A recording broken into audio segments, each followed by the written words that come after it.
And we're live. What's up, guys? Whoever's in the chat, what's up? Bit of a chaotic start, I know. I've just been trying to add a lot. Lorne did this really cool intro for me, which you've just seen then, which I've been adding to like a couple of my uploads the past week or so. I never really intended to use it on a live stream, but I thought I'll try. It didn't really work out quite how I intended, but it's all good. So yeah, DJ's in the chat. What's up, DJ? What's up, man? Darren's in the chat as well. Darren, what's up, man? Good to see you on board. Yeah, this is another like late night stream, midnight stream. Late in the UK. If you're in the UK, it's time's ticking by. It's currently 12 minutes past midnight, but it's all good. You've just got to try and hit that sort of like sweet spot between East Coast America and UK. And I know it doesn't really work well for people in the UK, but at the end of the day, I'm a night owl on a Tuesday night, no work on a Wednesday, so yeah, stay up late, few drinks, bit of pizza, bit of TV, and then just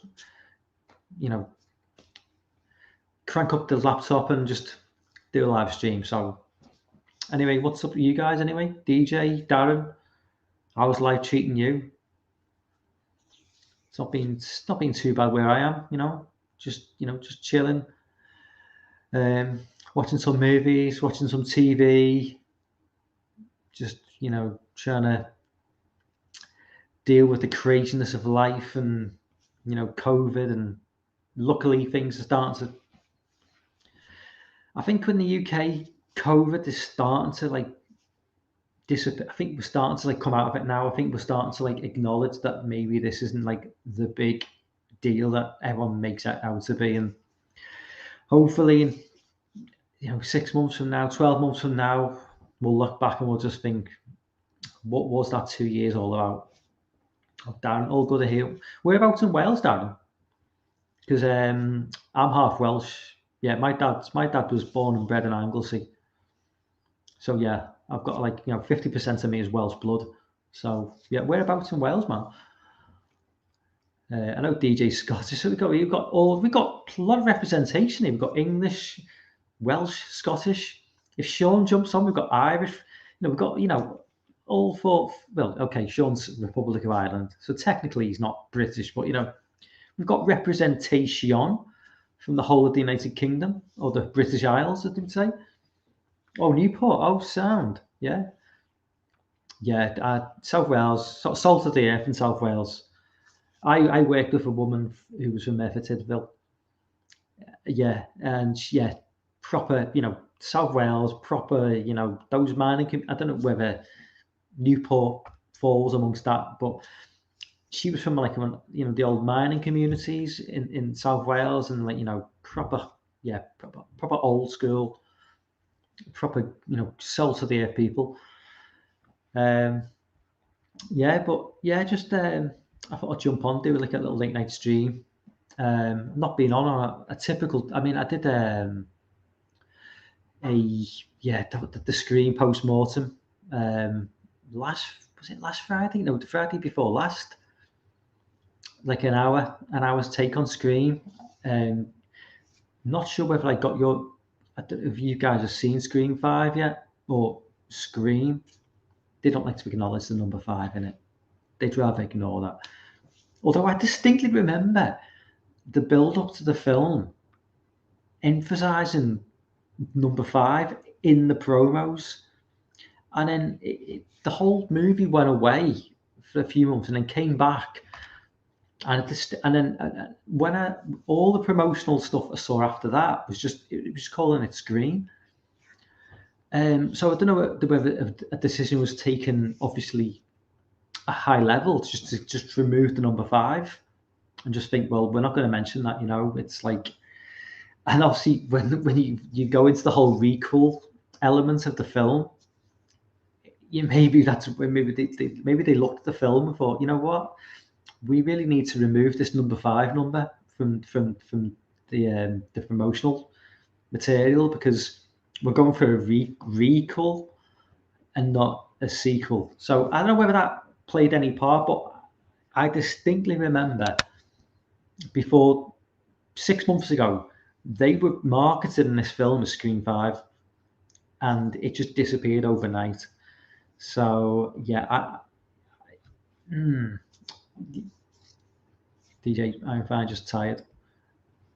Yeah, but you know, it's 12:15 on a Tuesday night. But you know, you're watching me live, so just don't be that tired that you want to go to sleep. You know, hopefully I'm not like some sort of you know, a mug of Horlicks that is just there to send you to sleep.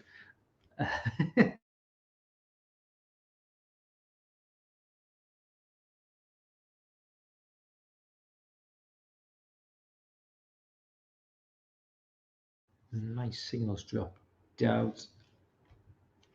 Sorry, guys. You'd think my connection would be. I'm literally hooked into the internet here. I've got my Ethernet lead hooked in to the computer, and even then, you get just like drops in quality. And it's not like I'm in some sort of remote backwater. I've got like the fastest Virgin broadband pretty much available, and even then, it just fucks up. Ah, my God, I can't explain.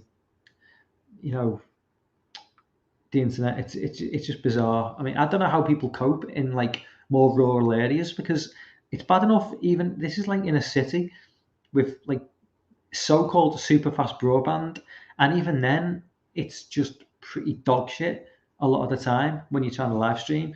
So I mean, God knows how people cope trying to live stream in like more rural areas.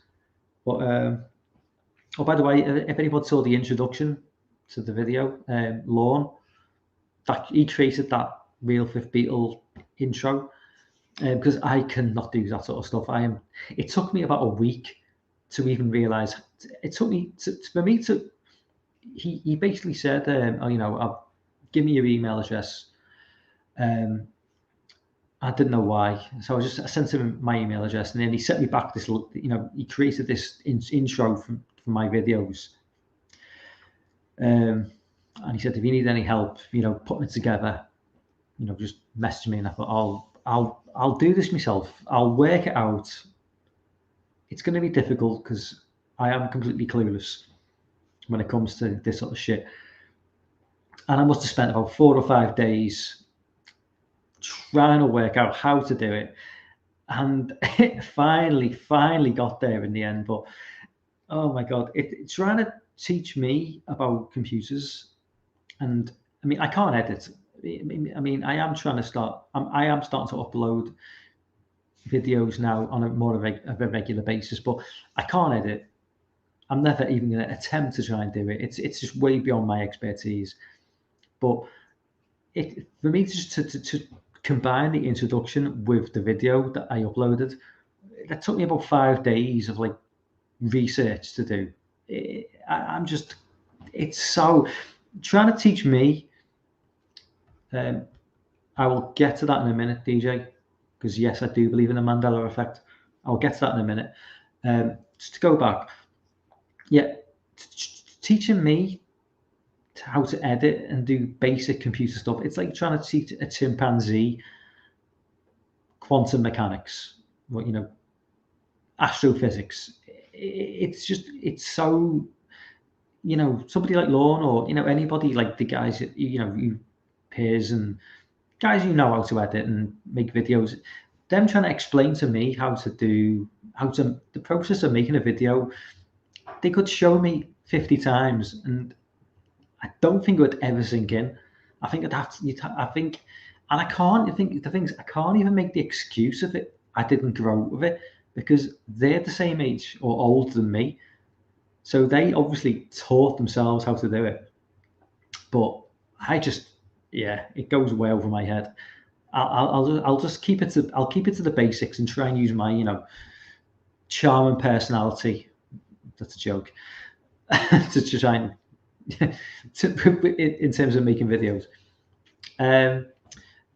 So yeah, it's a random question, DJ, but yeah, I do think there's something in the Mandela effect. Now, in terms of the Mandela Effect, the way I read it, and I understand the origins of the Mandela Effect, in that, if I'm reading it right, sometime in the late 80s, a bunch of people were under the impression that Nelson Mandela died.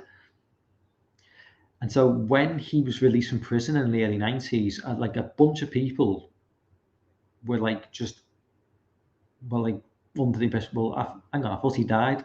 And there was thousands of people, hundreds of thousands of people, I can't remember the exact number, but a lot of people were under the impression that Nelson Mandela had died in the 80s.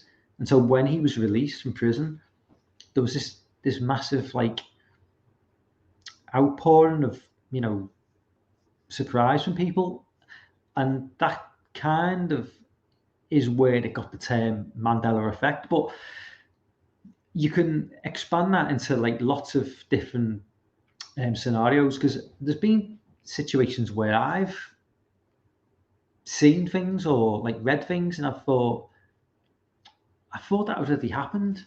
I thought that happened. I seem to distinctly remember that happening. And one occasion, which is be lost on anybody from the US watching, but I think this at the moment it's just UK guys watching maybe. But anybody who watched who's, not that I did, but anybody showing any interest in Formula One motor racing, Murray Walker, who was a BBC commentator, he recently died at the age of 98. He was a commentator for the BBC on Formula One, and when he died, I was I seem to distinctly remember him dying about 6 years ago, to the point where I thought I remember reading obituaries in the newspapers, and obviously I didn't, or did I? I mean, he died when he died, and when I just did a bit of research into it, I wasn't the only person who thought this. There were other people who were under the impression that he died years before, 10 years before, similar to the whole Mandela Effect. So the whole theory behind the Mandela Effect is, from what I've read, is that it's connected to, I know this is going into wacky territory now, but it's connected to the whole what's it called? In Switzerland, is it the CERN? What's the name of it's a particle accelerator where they're sending atoms go in a circle round this big massive tunnel, and it's going at nearly the speed of light. And something to do with that is maybe created alternative parallel dimensions or alternative realities. I'm not entirely sure. That's the theory. Read into it what you will. It's interesting stuff. Is it true? Who knows? It sounds so far out there, but when you sort of read about what they do there, I mean, it's pretty crazy. I mean, it's really crazy. I'll just there's a link in the chat if anyone wants to join. There's the link. So yeah, anyway, enough about Mandela Effect. Let's talk about Scream. Maybe people don't want to talk about Scream. Maybe people are bored of Scream. But I thought it'd be interesting to talk about the whole box office of Scream, because the way the box office has been going in the last 12 months, it seems like, for as much as people who aren't really in the horror community, people who treat horror with disdain, you can't really argue with the pulling power of horror and the money it makes in terms of the outgoings, in terms of what it costs and what it makes back. It's just astronomical. The Marvel franchise has hit a bit of a rocky patch in the last 12 months. It's Eternals failed pretty much. Shang-Chi didn't do what was expected. I think Black Widow obviously went to streaming day of release, so that was an impact on the money that made. It was only when Spider-Man came back that that's made some serious money. And again, Spider-Man, it's basically the IP is so valuable to the company that that's always going to make money. Shang-Chi and Eternals, nobody cares about these franchises. Nobody cares. Nobody knows who these characters are. But you take a franchise like Halloween, and you take a franchise like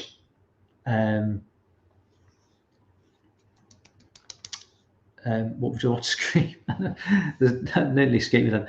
You take Halloween 20, Halloween Kills, which okay, maybe it hasn't performed as well as 2018, but it's still done impressive money. Scream 5 or Scream, they don't like to be called Scream 5. Scream 5 has done impressive money. I mean, I'm just going to like share the screen now. So let's just share.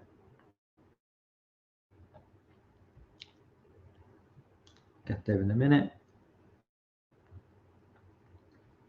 Chrome tab. Scream US box office has beaten Scream 4's lifetime box office after 1 week. Now, bear in mind, Scream 4 was released 11 years after Scream 3. So it wasn't like people were tired of the Scream franchise at this point. This wasn't like if Scream 4 had been released 1 or 2 years after Scream 3, I could understand, people's reluctance to sort of flock to the theatre to see it. But it was released 11 years later, and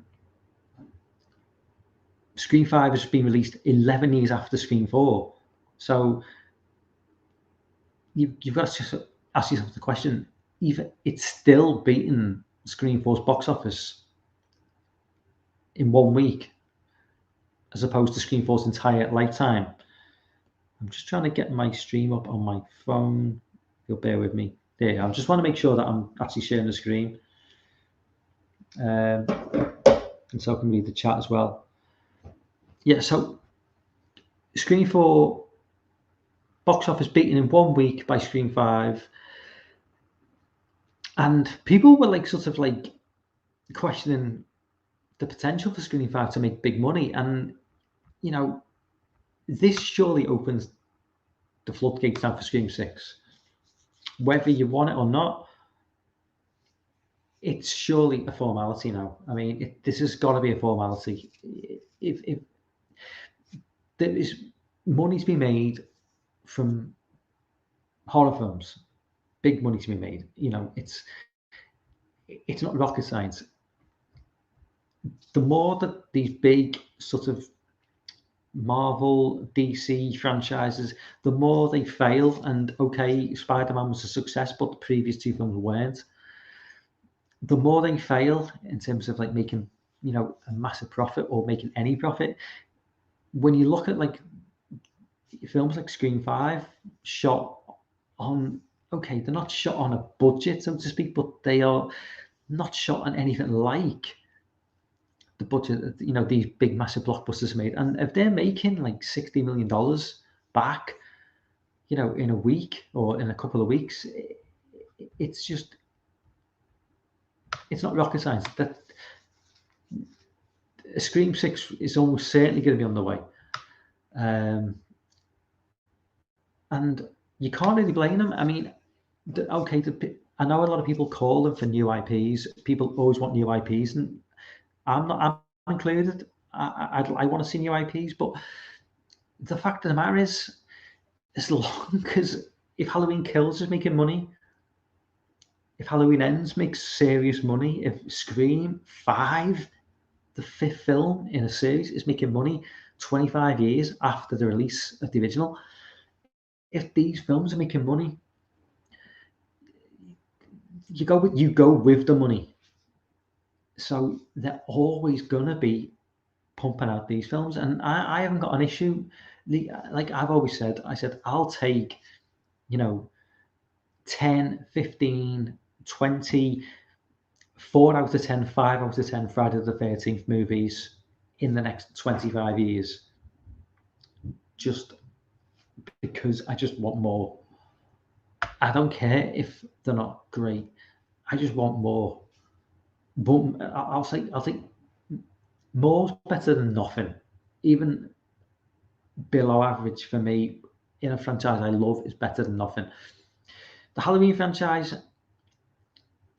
as much as I love the Halloween franchise, to a lesser extent, because with the Halloween franchise, I've got more. This is going to sound really, really bad, but I've got more respect for the Halloween franchise than the Friday the 13th franchise. But the Friday the 13th franchise is a franchise I enjoy more, so I want to see more of it. But I'm less offended if they go down the route of just destroying it, because it's Friday the 13th has never been a franchise that I've never put it on a pedestal up here. You know, it's always been kind of like I just love the franchise, but it's always been what it is. It's just it's like I'm trying to think of it. It's kind of like a Big Mac. You know what you're getting, and you really love it. And the Halloween franchise, in terms of like the original film, is more like it's like a Michelin starred meal. You know, that first film is just on a level totally separate from pretty much any horror film I've ever seen. Certainly anything connected to Friday the 13th. But for that reason, I don't like to see the whole Halloween franchise just be dragged down in the way that I'm happy to see the Friday the 13th franchise dragged down. But it sounds like maybe it's a contradiction. I don't know, but I just love Friday the 13th, and I just want to see more of it. I love Halloween 1 more than any other horror film ever made, but I don't necessarily want to see more and more and more and more and more Michael Myers films. I just don't think there's the scope to do it. I think with Friday the 13th, you can just endlessly repeat that Camp Crystal Lake story. I think with Halloween, it just becomes a bit silly, and we are getting to that point now where it's just getting a bit ridiculous, because with Michael now approaching 70, and in the next film he's going to be literally approaching 70, walking around stalking, and he's meant to be like a real human being, as opposed to Jason, who is like a supernatural killer at this point. So I don't know. But yeah, Scream 5, it's a formality. Scream 6, sorry, I think it is going to be a formality. But yeah, so we've got 6 people in the chat. Who is in the chat? Let me know, guys. If you know if anybody's joined that's not talking, let me know. We can have a conversation. So in terms of Scream, I don't want to go on about Scream too much, but like in terms of like Scream 6, like where do we think it's going to go? Like you guys in the chat, where do you think it's going to go in terms of like characters? Do you think Neve Campbell is done? Do you think Courtney Cox? I think she must be done. I mean, Courtney Cox is, my God, her plastic surgeon. He needs to up his game, because hair plastic surgery is not good. I mean, I know she's old and she's had way too much plastic surgery, but she needs to. I mean, my God, she's starting to look like every other Hollywood actress who's had plastic surgery. She's got that same drawn look, her mouth looks the same. And my God, Courtney Cox back in the day was stunning. And it's just grow old gracefully. Jesus Christ. But yeah, in terms of where it goes, in terms of Scream 6, I mean, obviously Chewie is, spoiler alert, he's dead. Sorry if you haven't seen the film. Yeah, so he's not coming back.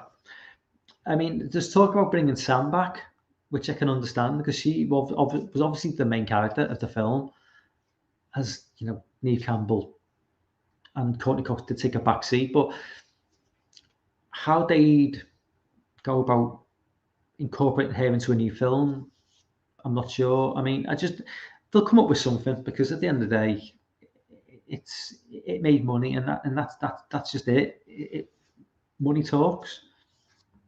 I just want to go to Scream updates and just share this if I can. Share screen. So, Chrome tab. Yeah, there we go. So will Scream happen, judging by reference to Scream 22, if he's more mayhem on himself a blockbuster franchise? This is Scream Rants. I don't really follow Scream Rants. I'm not quite sure the reputation. Oh, Sean's in the chat. What's up, Sean? Money talks, mate. Oh, Dan's in the chat as well. Dan, nice to see you on board, man. Yeah, so so basically, yeah, Sean, Dan, just get you up to speed. We're just talking about Scream. Let me just go back to me. Yeah, so we're just talking about Scream, about the box office and going forward. Obviously, Scream 5 was a massive hit. I think Lorne maybe had to eat his words because of that. I think Lorne kind of undersold Scream 5 slightly. I don't know whether it was I think it might have been on Region 3 a couple of episodes ago. Dan, you could remind me about this. I think Lorne maybe undersold it slightly, but Scream 5 was proven to be a massive hit, and so Scream 6 is definitely looking like being on the cards.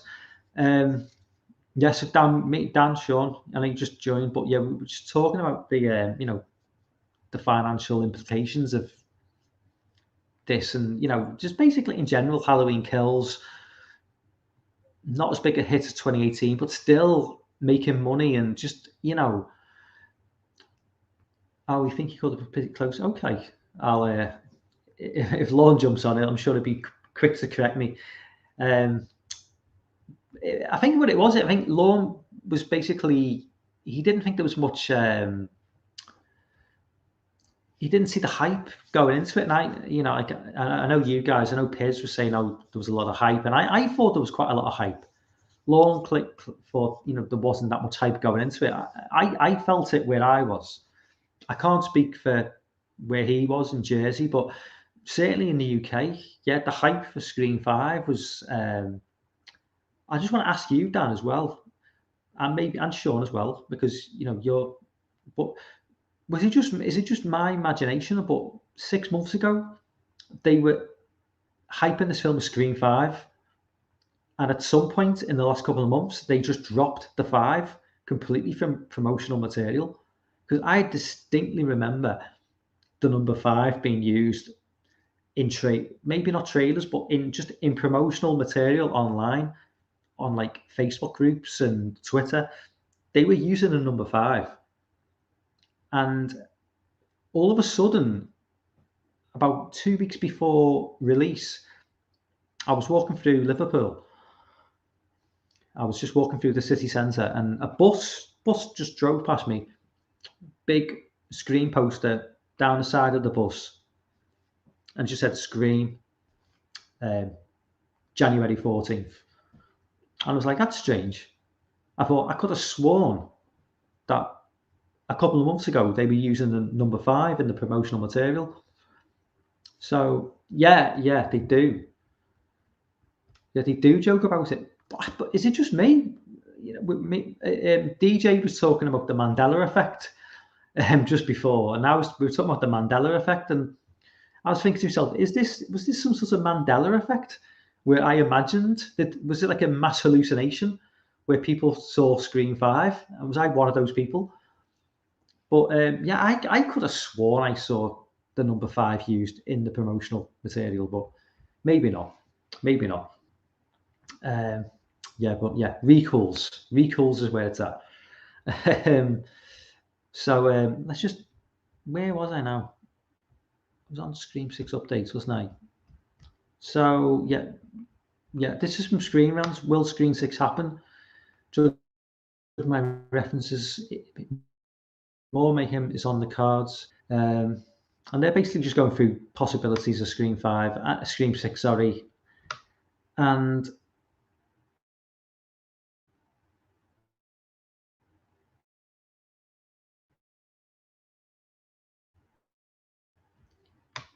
spend too much time on it, but the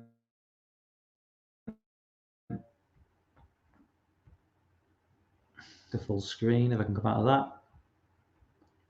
Yeah, I mean, Hatching is one I'm excited for. I have not heard of that, Dan. But I will definitely check the trailer out for that. I'm actually looking forward to is it North? It's like a Viking drama. Willem Dafoe's in it. Is it North Woods or North something? Yeah, Willem Dafoe. Is it linked there? Yeah, it's some sort of like, I think it's set during the Vikings, from like the 1100s or something. But that looks interesting. Northman, sorry, Northwoods. Northman, yeah, that looks interesting. I'm definitely looking for something like just totally away from like the norm, like, so it's, going back to like, almost like Braveheart days, back to the 1100s. Something that can't be infected by fucking wokeness would be nice. Although I'm sure they'll find a way, even though it's set in the 1100s. Who knows what they'll do. But anyway, one more. What was this? There was one more article I wanted to focus on, because I always like to go every time I do a live stream. I always like to do a little list, and it's always you guys can jump in as well. It's a bit of a mainstream list. It's basically the top. I basically Googled, best films of the 2010s, because I've kind of like focused on horror films of the 2000s and the 90s and the 80s. I wasn't going to do one on the 2010s, because for me personally, I don't think I'm in any place to sort of like run my, what could I expect now? I don't think I can really sort of give like an honest expert opinion on the 2010s.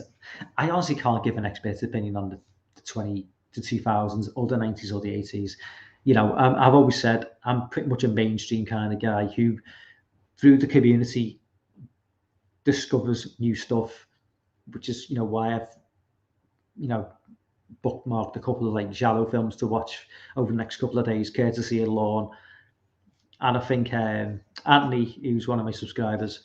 But in terms, I am very much, I'm the sort of guy who grew up with the mainstream, and I do like the mainstream films, and I do like to delve into like more obscure stuff as well. But the reason I picked this list, because it's bloody disgusting. As much as the website does annoy me, they do a 25 films of the 2010s, and because it kind of falls in line with a lot of stuff I've seen, I thought I would share that, and you guys can jump on and give your opinions, and certainly make a case for films that are not mentioned, which you think I might like, especially because obviously, Dan, you've seen way more films than I have. What other films you got lined up, Mike? I've got lined up for this week. I've got Blood and Black Lace, and a film that Lorne recommended, and the name escapes me. It's from 1972. I can't, off the top of my head, I can't remember the name of it. But yeah, Blood and Black Lace from 64, and Lorne has recommended a film from 72. But the name escapes me. I've got it on IMDb saved to watch. The name anyway. Obviously, I need to watch. I still need to watch Tenebrae. I've never seen Tenebrae. I mean, I've seen Suspiria and Inferno, and I've seen the Animals trilogy, which I love. It wasn't that House of. Oh, I don't know if you're recommending that, Dan, or whether that's the one. Yeah, that's it, Darren. All Colours of the Dark. Yeah, so Lawrence recommended that one, and Anthony recommended Blood and Black Lace. So they're the two to watch this week, and I'll get videos up about them sometime next week, because, like I say, it's just I'm going to start like a new series of like just, it's certainly not reviews because I'm in no authority to review a giallo, but just reactions to like my sort of opinions to them. Because I did love the bit. I mean, I did do a review for the Animals trilogy from Argento, and I love Birds with the Crystal Plumage. That is such a good film. The Four Flies on Grey Velvet and the third film, which name escapes me, not so much. I still appreciate them, but they can't hold a candle to Crystal Plumage. That film is just that's such a good movie. I mean, I love Suspiria, but Suspiria is kind of like, it's like asking somebody who likes slasher films, name your favorite slasher film, and they say Halloween. It's Suspiria feels like that sort of movie. It's like, well, Suspiria, really? That's kind of like everybody says Suspiria. But yeah, so I'm just trying to like widen the net a little bit in terms of giallo.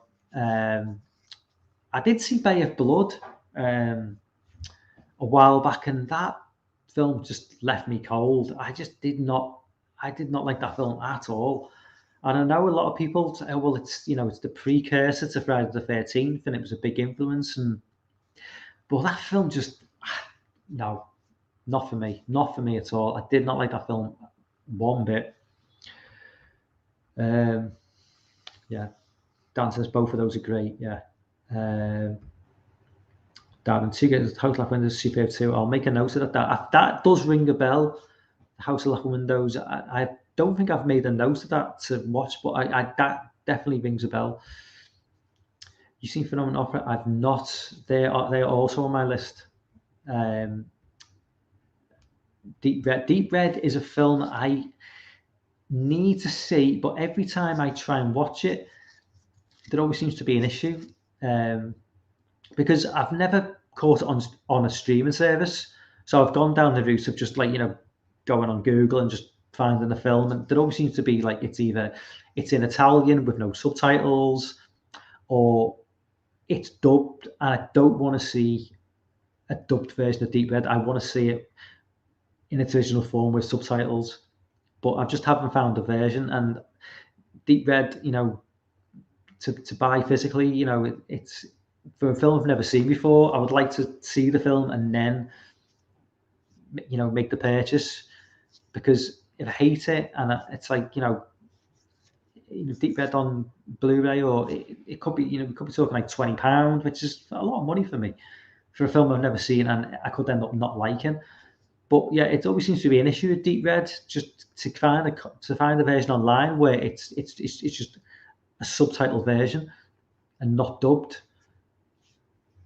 So Deep Red only doesn't need. I've seen clips of it, and it does look really, really good. So anyway, let's go into this. Let's just go into this bloody disgusting 25 films anyway, because for bloody disgusting, for all the faults. I mean, this isn't a perfect list, but if you're a hardcore fan, yeah, this is not going to be a list for you. But for for someone like me who is, I am kind of like, the horror fan who just grew up and like just went to the video store in the late 80s, early 90s, and just watched all the mainstream shit and just stayed with the mainstream. And as I say, it was only joining the YouTube community like yeah, okay, I mean, I've been following Piz for 10 years, but it was only when joining like the live streams and watching Dan's streams and Jonathan's streams, and I started to get a bit more of a appreciation for like, and certainly Lorne as well, just an appreciation for like this horror, which but never really sort of bother. I was too lazy to really check out. When Lorne starts talking about like Indian horror, and I'm like, where do I even watch this stuff? But it's like I want to see it. But yeah, so yeah, finally, I will actually get to this. I'm watching my stream. Yeah, of course, Sean, your streams. I mean, you just never stop streaming, do you, man? You're always streaming. I can't keep up. um, so yeah, hang on. So finally get to this fucking page now. Share screen. Chrome tab. There we go. Okay, so Bloody Disgusting, top 25 movies of the 2010s. And you guys, you throw in your recommendations in the chat. I hate trying to scroll down on these fucking websites. 25, A Quiet Place. Wouldn't get in my 25, in all fairness. I think the film's better than 2, definitely. But I think it's a pretty... I would play, personally, I would play... I think for a fact Bird Box is not on this list. And I actually think Bird Box, which is a very similar film, I would place Bird Box above A Quiet Place. In all honesty, I think Bird Box is a better film. 24, The Lords of Salem, I've not seen. Rob Zombie, I've got a love-hate relationship with that man. Yeah, so maybe I would enjoy it if I saw it, but I don't know. It's just Halloween sort of killed me. Halloween 2 killed me. I do love Devil's Rejects and House of a Thousand Corpses, but 23 Spring 2014. Never heard of it. I'm guessing is it foreign? 22, Attack the Block. Yes, Attack the Block. Big up UK. Anybody in the chat who's from the UK has definitely seen this film. I'm sure Sean's seen it. I'm sure, like, you know, I'm sure Dan. I think it was a pretty big hit in America. Yeah. Outer space meets inner city. What happens when aliens attack a county? Okay. Just for reference for Dan, I'm sure you're probably aware of this, but the setting for Attack the Block is very reminiscent of Candyman in '92. You know, Cabrini Green and this sort of very, very similar. Obviously, this is a very comedic film, but yeah, the whole housing system in Attack the Block, you know, these high-rise flats, it's very reminiscent of Cabrini Green in Chicago, and probably lots of places in Chicago. Dr. C. Death. Oh, Dr. C. Death, what's up, man? Yes, it does. Yeah, it's John Boyega. John Boyega's, maybe John Boyega's debut. Maybe. I would have thought so. I could be wrong. 21, Autopsy of Jane Doe. I don't like this film. I do not like this film one bit. I remember people raving about this film when it came out, and no, not for me. I just didn't like it. I just thought it was dull. I thought it was drab. I thought it was played on a lot of tropes. Brian Cox is great because Brian Cox is Brian Cox. Everything, but it's just not didn't like it. 20, The Invitation. I've not seen this film. I don't think. Although got Marshall Green's in it, so I don't know why I haven't seen it. But no, I've not seen that. Final Girls is a classic. Absolutely adore. Oh, Jess is in the chat. What's up, Jess? Good to see you on board, man. Yeah, Final Girls is an absolute 9 people in the chat, man. For the fucking, I've only got 51 subscribers, so to have like 9 people, 8 people in the chat is fucking unreal. Thank you so much. Yeah, Final Girls is an amazing film. If you've not seen Final Girls, which I'm sure everybody has in the chat, this film is so good. It's so clever.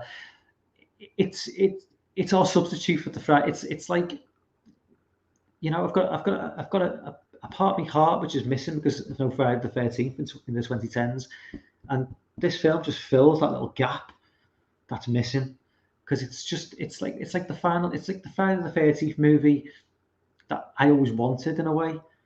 It's tongue in cheek, it's cheesy, it doesn't take itself too seriously.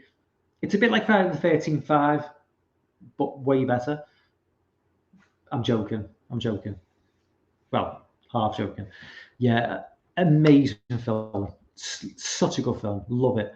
18 Raw. No, I've not seen Raw. I probably should have, but it's just not really my thing. Look at when it came out, the description of it, I was like, yeah, I'm not really sure that's for me. That I'm not a big fan of the premise of it. I should watch it anyway, just so I've seen it. But yeah, 17 Us, love Us. I think Us is a fantastic film. The ending doesn't make any sense. You don't look at it too deeply because I don't really understand what the message is he's trying to convey. I mean, I'm sure there's race is involved in it somehow, but the whole ending with the tethered, I was scratching my head, but it doesn't alter the fact that the first hour is just fucking brilliant. I love the first hour of the film. The last half an hour, the last 45 minutes, I still enjoy. I just try not to look into it too deeply and just go along for the ride. And I cannot wait for what he's got next. Which name escapes me, but it's that poster of like something over the town, like a cloud or something. I can't remember. But I Saw the Devil, number 16. Yeah, fantastic film. I Saw the Devil, so good. Just the scene where the rapist, evil fuck serial killer is just torturing the nurse, and he just walks in and just goes to town. Oh, that is one of the most satisfying scenes in film history. So good, so good. It's up there with it's up there with Old Boy for me in terms of like. I think it is a Korean. I Saw the Devil. I think it is Korean. 15, Don't Breathe. Don't Breathe. Not a massive fan of this. I enjoyed it to a point, but I think the problem with Don't Breathe is you've kind of got an issue where you're not really on board with either side. I don't really feel any sympathy for the antagonist or the protagonists who are kind of antagonists at the same time. It's just one of those. It's like who you're meant to be rooting for. And I've yet to see the sequel. Maybe that will go some way to maybe we'll feel more sympathy for like what was it? I can't remember what his name was in the film. But yeah, anyway, 14 Train to Busan. Yeah, Train to Busan is classic. I'd probably place it higher than 14, but yeah, great movie. I'm trying to just rush through this a little bit now, but Gerald's Game. It's a couple of great scenes. I like the ending. Great gore scene with trying to remove the handcuffs. But I was largely a little bit bored by it, if I'm being honest. I was fairly bored by the film for large chunks of it. So I certainly definitely wouldn't place it in my top 20. Maybe top 20 of 2017 or whether it came out in 2019, but is it that old? 5 years ago? Fucking hell, I thought it was like came out a couple of years ago. Number 12, Maniac. I've yet to see Maniac with Elijah Wood. I've seen the original, obviously, but I've not seen this version. I think what's put me off this film is the first person perspective. I don't know what it is.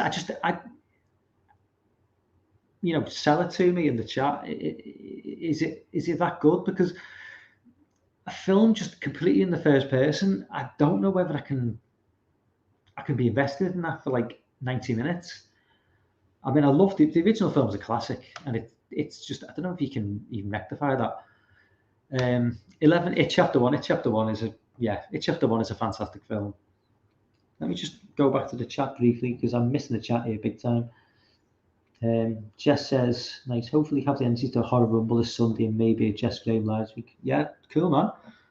I'll definitely check that out. I love your horror rumbles. I wish I could. I just wish I was awake when we went live. Unfortunately, it's like 3 o'clock in the morning is not a good time for me. Dan says, tomorrow Fleshing Features is live, a couple of reviews and a few reactions over 2022. Yeah, ditto, Dan. Always check out the replays, but yeah, the live streams are just, every time it's a funny story, but it's not really a funny story, but literally every morning when I wake up, obviously grab my phone, notifications, there it is, Fleshing Features, and there's you, and it's like, it obviously, the notifications, time it went live, and it's like 2:30 a.m. or something. I'm like, yeah, I just can't watch it live. So, I'll just have to pop up in the comments obviously afterwards. It's just, it is what it is. Yeah, time zones are shit, basically.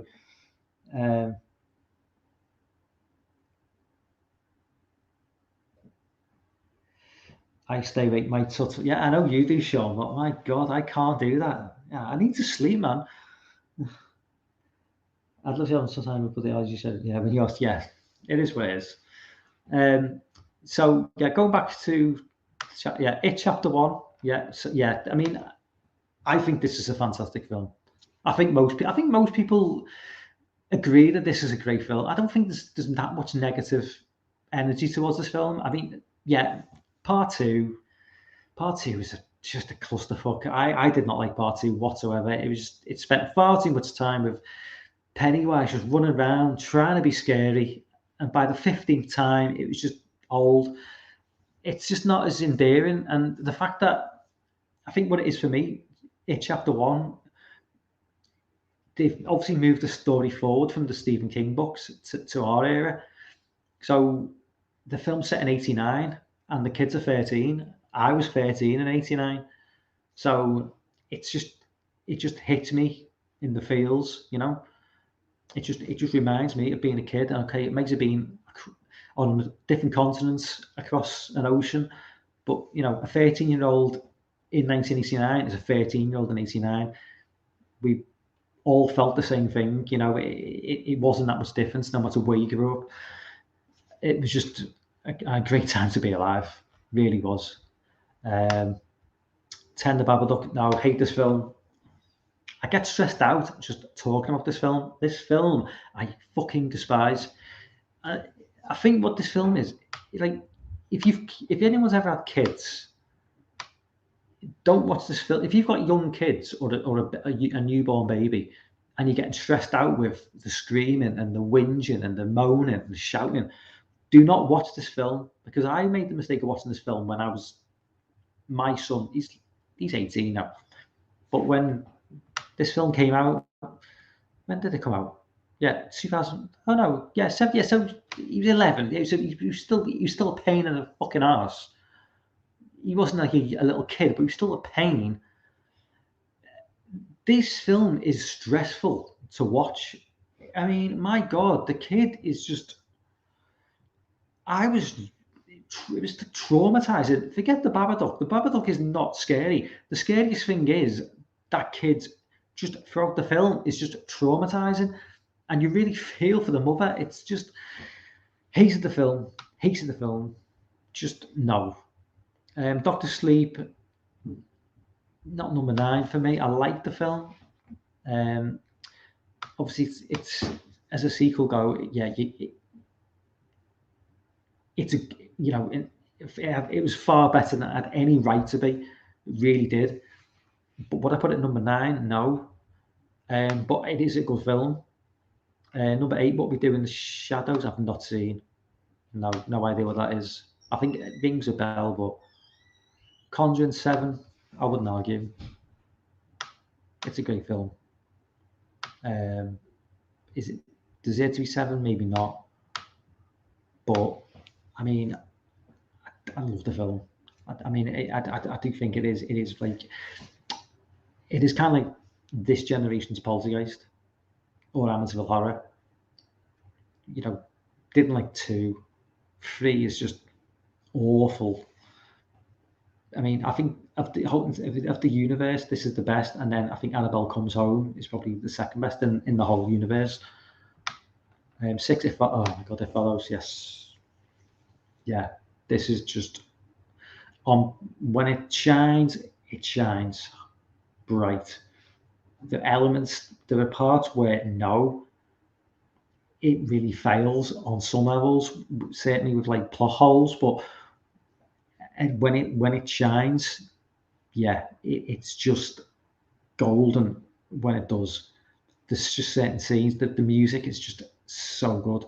The opening scene is just amazing. The whole the scene where they drive to Detroit and the music kicks in and they're just driving through. God, that's so good. Just so good. But I mean, there are plot holes. There are elements to the film where it just I'm scratching my head. I mean, I seem to distinctly remember that it is meant to go in a direct line, as direct as possible to its victim, and he just walks in a straight line as is humanly possible. But there's a scene where Jay's escaping the house and it's on the roof. To my knowledge, it seems to me it's on the roof, the house. Now that doesn't really make sense to the logic of what it's supposed to do. Why would it end up on the roof? But I mean, I'm nitpicking. There's so many golden scenes. The scene on the beach, the scene in the house with the tall, and the door bursts through. I mean, it's a great film. I would place it higher than 6 personally.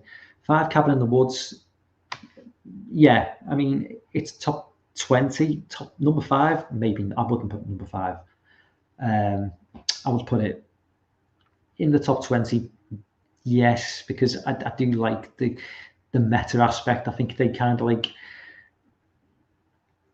I'd say they didn't like break any, but I mean, obviously they've been doing meta films for a long time before this, but they really pushed the boat out, and it was like a real nod to like people like us who watch the films and just like say, yeah, we know what you're about. And also, it's Chris Hemsworth before he became like really famous as well. So number 4, The Witch. Yeah, I mean, The Witch is. I think The Witch, it's. I'm going to steal a phrase from Piz, which he uses, or he has used. I'm going to steal it. I respect it more than I like it. And now it's artistic, it's well written, it's well directed, it's well acted, but it just leaves me a little bit cold. So for all its good points, I'm kind of like left just a little bit cold by it, for that reason. But you know, I can't really knock it, because I can see that it is a really well made, well acted film that a lot of people are going to love. It just doesn't do it for me on that level. Freak, Hereditary, yeah, definitely top 5. What needs to be said about Hereditary? I mean, it's so fresh in everyone's memories anyway. It's arguably the most iconic horror film of the 2010s. I mean, you know, what can you say? It's got very few haters. Most people do respect it for what it is. It's a modern classic. To Get Out, I prefer Us personally. I think Us is a better film. I think Us has got more flaws in terms of storytelling and overall cohesiveness, but I think just as a film, as just an enjoyable movie, I think Us is a better film. Get Out I think Get Out has got more to say politically. I think Get Out is maybe a slightly better acted film, but it's just not as fun. And I do like Get Out, but the storyline is more, even though the storyline is quite out there, it makes more sense. You can see that this could actually happen. But it's just not for me. It just wasn't as fun a movie. But I still definitely think it deserves to be in the top 20 films. I don't think I would put it number 2 though. Number 1, Evil Dead. No, I mean, I was never a big fan of the original Evil Dead film anyway. I know people love that film. I was never a big fan of the Evil Dead franchise anyway, so this was never going to sell it for me. I think this film is better than the original, but I'm just not a big, massive fan of the Evil Dead, period. So that was never going to do it for. It was never going to do it for me. But again, I can watch the film and I can appreciate that fans of the original film would dig it and really get a kick out of it. But it's just for me, you just not for someone who never liked any of the Evil Dead films. I'm never going to be a fan. But I mean, as I say, it is what it is. So yeah, that was bloody disgusting. Top 25 horror films of the 2010s. So I'll just stop screen, go back to full screen, and I've just missed the live chat. First Conjuring is so good. Yeah, I love the first Conjuring film. It's almost like a warm, like cozy feeling to that film. I can put the film on and just go to sleep to it. It's almost like I like the fact that the family, they're in trauma, but then they call in the Warrens, and then they get their team, and then they're all together, and it's like a really nice sort of like family dynamic to the film, with the family, and then the Warrens come, and it's hard to put my finger on what I love about the film, but it's just everything about the film is just so, I don't know, I just love it. Justice, I like Bad Blue Cry, but I feel I am one of the few. Lights Out was pretty good too. Lights Out, I didn't like Lights Out. I really loved the that YouTube 2-minute sort of film that they did. And then I think when they tried to drag it out over 90 minutes, I just thought it didn't do it for me. Sean says Even should be on the list. Oh, yeah, it's number 1, Sean. Did you miss that? What time is it now? Yeah. Oh, yeah, you're behind. Yeah. Evil Dead was number 1. You might mention that now. Yeah. Evil Dead is excellent. I went to the premiere, Babadook. I mean, what are your thoughts on the Babadook, Dan? For me, I just didn't like it. As I say, it was just I just found it a stressful experience.